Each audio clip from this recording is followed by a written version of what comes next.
At a dinner party, I accidentally bumped into my sister-in-law. When she noticed, her face turned red with rage, and she immediately confronted me. Then, she grabbed a vase from the table and hit me on the head right in front of everyone.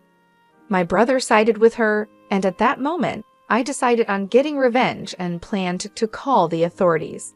But before they arrived, something unexpected happened that changed everything.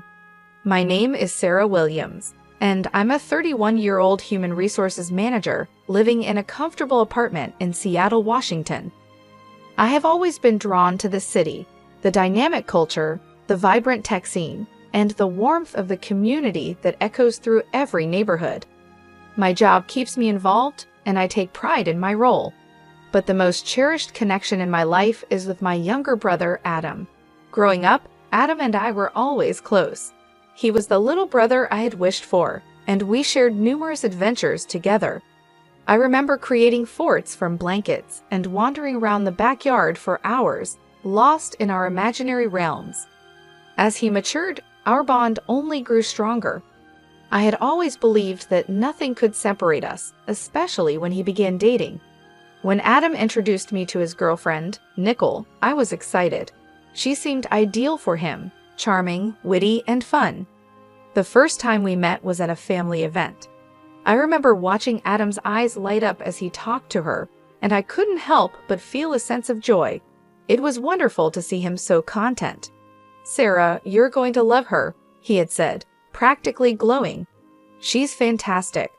As the evening unfolded, Nicole lived up to his praise. She had a magnetic aura that drew everyone in. We laughed, exchanged stories, and I felt an overwhelming happiness. This was the woman my brother had chosen, and I couldn't have been more thrilled. But as time passed, something felt off. Initially, I dismissed it as adjusting to sharing my brother with someone else. However, it soon became evident that Nicole had a darker side. At gatherings, she often made subtle, snide remarks that made me feel small. One Easter, I brought my homemade apple pie, a recipe from our grandmother. When dessert was served, Nicole casually said, "Oh, I thought I was handling dessert this year." The way she said it, with a sweet tone hiding the sting, made me force a smile. "Must have slipped my mind," I replied, warmth spreading up my cheeks. As the months passed, her comments got harsher. "Still alone, Sarah? You should consider dating. It might brighten your mood," she quipped during one dinner. I felt my heart drop, the jab piercing through my defenses. I tried to brush it off, thinking she was just playing around, but with every event, Nicole's words grew more pointed, and I felt increasingly isolated. I confided in my best friend, Erin, one night while we grabbed coffee. "Erin, something's wrong with Nicole," I confessed, stirring my cup anxiously. At first, I thought she was perfect, but now, she's different. "Different in what way?" Erin asked, raising an eyebrow. "She makes comments that appear harmless, but they're like tiny insults. It's as if she's trying to tear me down," I admitted, frustration bubbling. "Have you told Adam about this?" I hesitated, thinking of my brother's affection for her. I don't want to create issues. He's really in love. "Sarah, you can't ignore this. You deserve respect and peace in your own family," Erin insisted, concern evident. I nodded, knowing he was right, but the thought of confrontation made my stomach churn. Days turned into weeks, and Nicole's behavior only escalated. She began meddling in my relationship with Adam, deleting messages or not informing me of family plans. I felt like I was losing my brother, and the worst part was feeling utterly powerless. Finally, everything came to a head during another family dinner at our parents' home. I arrived early to help, and as everyone gathered, I sat in a spot I thought was available. But when Nicole entered and saw me, her face twisted with fury. "Excuse me, that's my spot," she snapped. I blinked, confused. "I didn't realize there was a reserved seat for you." Her eyes narrowed, and the room tensed. "It's always been mine. You should know that by now." Everyone was watching, my pulse quickening. "It's just a chair, Nicole." "Let's not overreact," Adam interjected, trying to ease the tension, but Nicole wasn't backing down. No, Sarah's always trying to take everything from me, always trying to overshadow me. I felt the weight of her words. I'm not trying to take anything. I just sat down. Before I could process it, the atmosphere became thick with hostility. I braced myself for the storm brewing, completely unaware of just how deeply this moment would affect our family and my relationship with Adam. The aftermath was chaotic. My mind raced with disbelief as I tried to grasp what had just occurred. Nicole's accusations echoed in my head. I had always seen family as a refuge, but now it felt like a battlefield. After the dinner, Adam reached out, his message reading, "Can we talk?" Nicole feels awful about what happened. I sighed, knowing he was trying to smooth things over. I wanted to respond with a clever remark, but settled for, "Sure, I'd like to talk too." We met in a park that weekend, the sun shining brightly, but I felt a dark cloud hanging over us. Adam looked tense as he approached, brows furrowed. "Sarah, I'm really sorry about what happened. Nicole didn't mean for it to get out of hand." I wanted to believe him, but my words felt heavy. "Adam, it's not just about that. It's the way she treats me, the hurtful comments." His shoulders slumped. "I know she can be intense, but you have to understand, she's under a lot of pressure. Can't we avoid conflict?" Disappointment surged through me. "Avoiding it won't solve anything, Adam. I feel like she's pushing me out of your life, and I don't want that." His eyes softened, torn. "I promise I'll talk to her. Just give it some time." Weeks went by, and things only got worse. I noticed Nicole becoming more confrontational. One afternoon at a barbecue, she sidled up and said, "So Sarah, still alone? Maybe you're too picky." I felt heat creep up my cheeks. "I'm just focused on my career." "Right, because that's working out so well," she snickered, her laughter grating. After that, I confided in Aaron more, desperate for advice. "It's like I'm walking on eggshells." I told him one evening at our go-to cafe, the scent of coffee heavy in the air. "Maybe look into her background." "There has to be a reason for her behavior," Aaron suggested. I hesitated, weighing my options. I don't want to invade her privacy. What if it makes it worse? "Sometimes you need to understand your opponent to protect yourself," he replied firmly. His determination made me reconsider. After much debate, I dug into Nicole's past. It didn't take long to find unsettling details, mentions of toxic relationships and restraining orders. My heart pounded. What had my brother gotten himself into? I shared this with Aaron. "She has a troubling past. It might explain her behavior." Aaron nodded, serious. "You need to confront Adam with this. He has to know." That evening, I invited Adam for dinner. I hoped the comfort of a home-cooked meal would ease the tension. When he arrived, I noticed the worry on his face. "Thanks for coming. I made your favorite, spaghetti carbonara," I said, trying to lighten the mood. "Thanks, Sarah. It smells wonderful," he replied, but his eyes were clouded. Once we sat, I took a deep breath. "Adam, we need to talk about Nicole again." His face darkened. "I thought we agreed to let things cool." "I wish we could, but I found out some things. I don't think you really know who she is."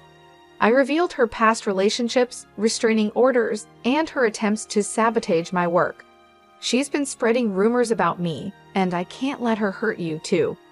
Adam's expression shifted as my words sank in. "I don't know what to think, Sarah. This is a lot." Before he could say more, a loud knock startled us. My heart raced as we exchanged worried glances. "Who could it be?" he murmured. I shrugged, unease growing.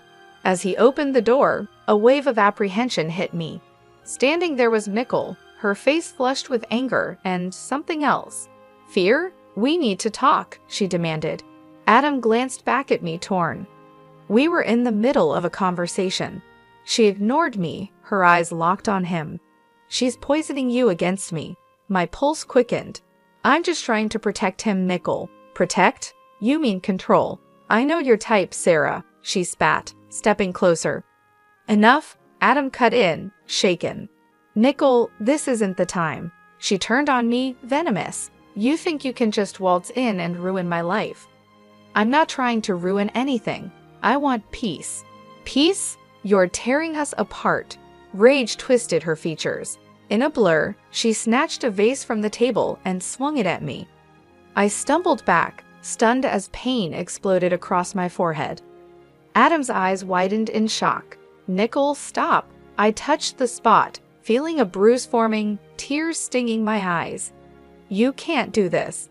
You've been manipulating everyone, trying to turn him against me. Adam stepped between us, voice shaking. This isn't okay, Nickel. You can't treat Sarah like this. I breathed a sigh of relief, glad he was standing up for me. But as I looked at her, I realized just how deep her bitterness ran. The situation had spiraled beyond anything I could have imagined. Sirens wailed outside, and panic flickered in Nickel's eyes. What's happening? She whispered. Adam frowned, tension thick. Someone must have called. As the police officers entered, I stood frozen, disbelief washing over me. One officer addressed her, Ma'am, we need to talk. We received a report of an altercation. Nickel's face turned pale. I didn't do anything. You attacked my sister, Adam cut in. The officers exchanged glances and my heart sank. We need statements, one said. I steadied myself, recounting her aggression and how she had been isolating me. Adam's face fell, a mix of regret and disbelief. I didn't want this, Sarah, he murmured. But you need to see how dangerous she is, I replied softly. The officers stepped aside, speaking quietly. I turned to Adam, voice low. Please see how toxic she is. I'm scared for you. He ran a hand through his hair, conflicted. I love her, Sarah. I just need time. Before I could respond, the officers returned. Mom, we're placing you under arrest for assault. Nickel's eyes widened, panic seizing her. No, it's just a misunderstanding. She struggled as they cuffed her. I watched, a mix of relief and sadness washing over me. As they led her away, I looked at Adam, his face pale. I can't believe this, he whispered, voice breaking. I know it's hard, but her behavior isn't normal. She's been manipulating you, Adam, I said gently. Reality settled around us as the car drove off. In the weeks that followed, the fallout was brutal. Nickel was charged and sentenced. The impact on Adam was immense: anger, betrayal, sorrow. Amid the pain, I focused on rebuilding our bond. Slowly, he began to see her true nature. Aaron supported me throughout, his steady presence a lifeline. One evening, as we sat together, he took my hand. You're strong, Sarah. I'm proud of you. Thank you, Aaron. I couldn't have done this without you, I murmured, gratitude swelling. Reflecting on the ordeal, I realized I'd learned valuable lessons about strength, loyalty, and standing up for myself. I had confronted a toxic situation and emerged stronger. Gazing out at the Seattle skyline, I felt a renewed sense of hope. I was ready for whatever came next, knowing I had the power to shape my life and protect those I loved. Life was mine to mold, and I was prepared to move forward. Weeks passed since Nickel's arrest, and the fallout continued to weigh heavily on our family. Adam was distant and struggled to come to terms with what had happened. While I hoped the space would allow him to see things more clearly, I worried that Nickel's absence would only deepen his sense of guilt and loss. One day he called me. Sarah, can we meet? There's something I want to talk about. My heart raced with anticipation. Of course, let's meet at the park near your place. When I arrived, Adam looked weary. His shoulders slumped as if he carried the weight of the world. As we walked, he cleared his throat.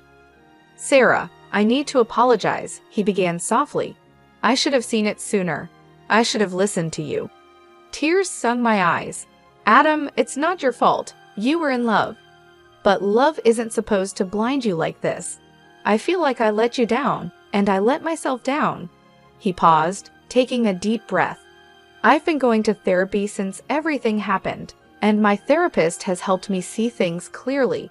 I kept holding on because I was scared of what it meant to let go. I was scared of being alone again. I reached out, placing a hand on his arm. You're never alone, Adam. I'll always be here. His eyes met mine, a flicker of hope shining through the pain. I know, and that's why I want to make amends. I've decided to press charges against Nicole for the harassment and manipulation she put us through. It's the only way to truly move forward." I stared at him, taken aback by his resolve. "Are you sure? That's a big step." "Yes," he nodded firmly. "She needs to be held accountable, and I need to rebuild myself without her shadow looming over my life. It's time to let go." I hugged him tightly, feeling a mix of pride and relief. "I'm so proud of you, Adam." With Adam's decision, things began to change. He filed charges against Nicole, citing harassment, emotional abuse, and assault.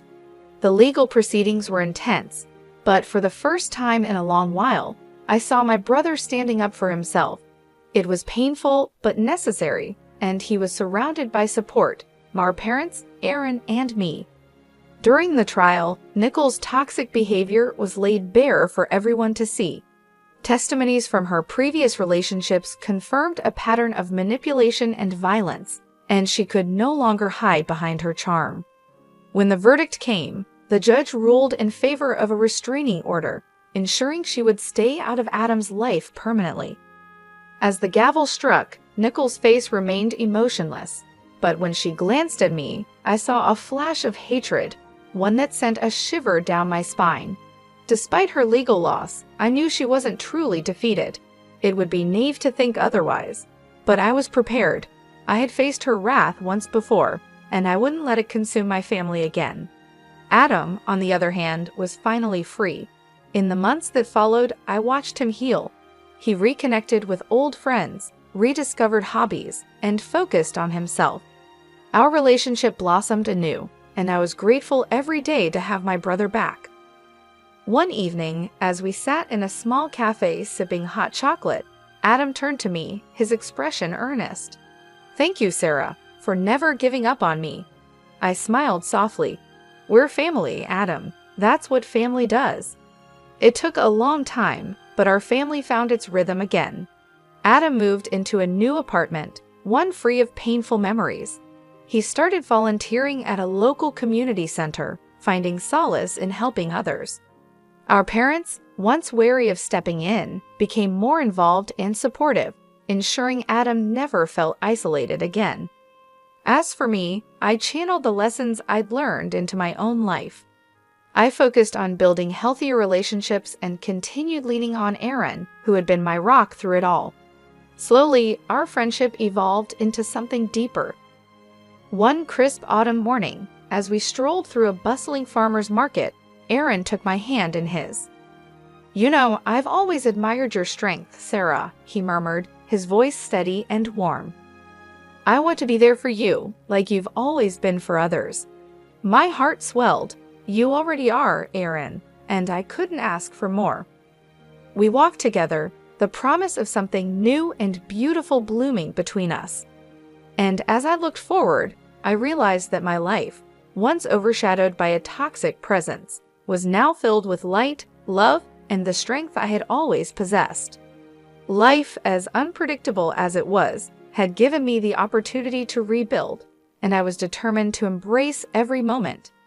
Because I had learned that true power comes not from holding on to what hurts, but from letting go, healing, and choosing to fight for peace.